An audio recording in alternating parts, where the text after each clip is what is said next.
জুলাই গণঅভ্যুত্থানের সাথে শহীদদের সাথে বেইমানি করে বর্তমান অন্তর্বর্তী সরকার জাতিসংঘের মানবাধিকার কার্যালয়ের সাথে চুক্তি করে জাতিসংঘের একটা কার্যালয়কে বাংলাদেশে অফিস খোলার অনুমতি দিয়েছে। আমরা আজকে বিক্ষুব্ধ শিক্ষার্থীবৃন্দ ঢাকা বিশ্ববিদ্যালয়ের পক্ষ থেকে এর তীব্র নিন্দা ও প্রতিবাদ জানাচ্ছি। সরকারকে বলবো অতি দ্রুত জাতিসংঘের মানবাধিকার কার্যালয়ের সাথে যে চুক্তি করেছেন সেটা বাতিল করতে হবে। আমরা যদি আমাদের দেশীয় আঞ্চলিক বর্ডার থেকে বের হয়ে এসে আমরা যদি আমাদের গ্লোবাল এবং ইন্টারন্যাশনাল পর্যায়ে যদি আমরা তাকাই, তাহলে আমরা দেখব এই ইন্টারন্যাশনাল যে দেশগুলো আছে এবং এই ইন্টারন্যাশনাল শক্তিশালী যে আধিপত্যবাদী যে দেশগুলো আছে, যে সুপার পাওয়ারগুলো আছে, তারা তাদের এই সাম্রাজ্য, তাদের এই আধিপত্য তারা যে স্থাপন করে, সেই স্থাপন করেও তারা কিছু সংস্থা এবং কিছু ইনস্টিটিউশনের মাধ্যমে, এবং এই ইনস্টিটিউশনের মধ্যে একটি ইনস্টিটিউশন হচ্ছে কি আপনারা সবাই জানেন যে ইউনাইটেড নেশনস। এই ইউনাইটেড নেশনস মূলত একটি সাম্রাজ্যবাদী এবং আধিপত্যবাদী দেশগুলোর আধিপত্য কায়েমের একটা সংস্থা মাত্র। এই সংস্থাগুলোর মাধ্যমেই তারা বিভিন্ন দেশে তারা তাদের আধিপত্য কায়েম করে। আমাদের একটাই মূলত আজকে প্রধান দাবি, সেটা হচ্ছে অন্তর্বর্তী সরকার জুলাই গণঅভ্যুত্থানের মাধ্যমে প্রায় 1400 থেকে 2000 শহীদের রক্তের বিনিময়ে যে সরকার প্রতিষ্ঠিত হয়েছেন, সেই সরকারের কাছে এদেশের জনগণের অনেক দাবি দেওয়া ছিল।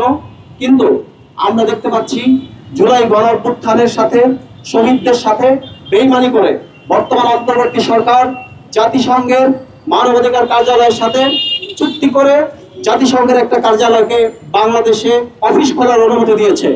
আমরা আজকে বিক্ষুব্ধ শিক্ষার্থীবৃন্দ ঢাকা বিশ্ববিদ্যালয়ের পক্ষ থেকে এর তীব্র নিন্দা ও প্রতিবাদ জানাচ্ছি।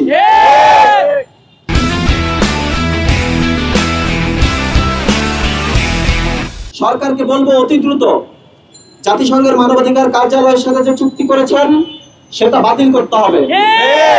বাতিল করে বাংলাদেশের যে মানবাধিকার কমিশন রয়েছে সেটাকে সচল করতে হবে। আজকে আমরা তাহলে কেন, প্রশ্ন হচ্ছে কেন আমরা মানবাধিকার কার্যালয়ের বিরোধিতা করছি? আমাদের প্রেস রিলিজ দেওয়া আছে, মূল বক্তব্য এখানে দেওয়া আছে।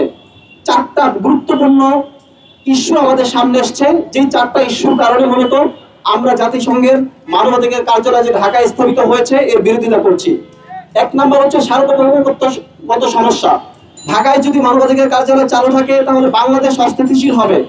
বিশেষ করে পার্বত্য চট্টগ্রামে যেসব বিচ্ছিন্নতাবাদী গোষ্ঠী রয়েছে তাদেরকে প্রত্যক্ষ পরোক্ষভাবে এই মানবাধিকার কার্যালয় থেকে মদদ দেওয়া হবে। কাজেই পার্বত্য চট্টগ্রামে গ্রাম নিয়ে যে ষড়যন্ত্র রয়েছে দেশীয় আন্তর্জাতিক, সেই ষড়যন্ত্র আরো বেশি ত্বরান্বিত হবে। আপনারা জানেন কিছুদিন আগেই বিভিন্ন পত্র পত্রিকায় লেখা হয়েছে 2035 সালের মধ্যে সাউথ এশিয়ার, দক্ষিণ এশিয়ার মানচিত্র পরিবর্তিত হবে। আজকে মিয়ানমারে যে যুদ্ধ চলছে, বিশ্লেষকরা মনে করছেন সেই যুদ্ধটা হচ্ছে সেই মানচিত্র পরিবর্তনের যুদ্ধ। তাহলে নতুন এই স্বাধীনতার মাধ্যমে যে সরকার প্রতিষ্ঠিত হয়েছে, সেই সরকার কি তাহলে দেশকে আবারও একই গ্রন্থনের রাজত্ব বানাতে চায় কিনা? যদি সরকার সে একই দিকে না যায়, তারা যদি জনগণের আকাঙ্ক্ষাকে বাস্তবায়ন করে প্রকৃতপক্ষে একটি নিরাপদ ভিত্তি মানবিক রাষ্ট্র প্রতিষ্ঠা করতে চায়, সংস্কার করতে চায়, তাহলে মানবাধিকার অফিসের প্রশ্নটা আসে কিভাবে? প্রশ্নটা তো তখনই আসে যেই দেশে মানবাধিকার লঙ্ঘিত হচ্ছে। তাহলে রাষ্ট্র এই নতুন সরকারকে আমাদের মানবাধিকার নিশ্চিত করতে ব্যর্থ কিনা? যদি এই সরকার মানবাধিকার নিশ্চিত করতে দেশে ব্যর্থ হয়, তাহলে সরকার আমাদের স্পষ্টভাবে জানিয়ে দিক তারা কোনটা করতে ব্যর্থ হবে। আমরা আবারও রক্ত দিয়ে আমরা সেই অধিকার প্রতিষ্ঠা করবো।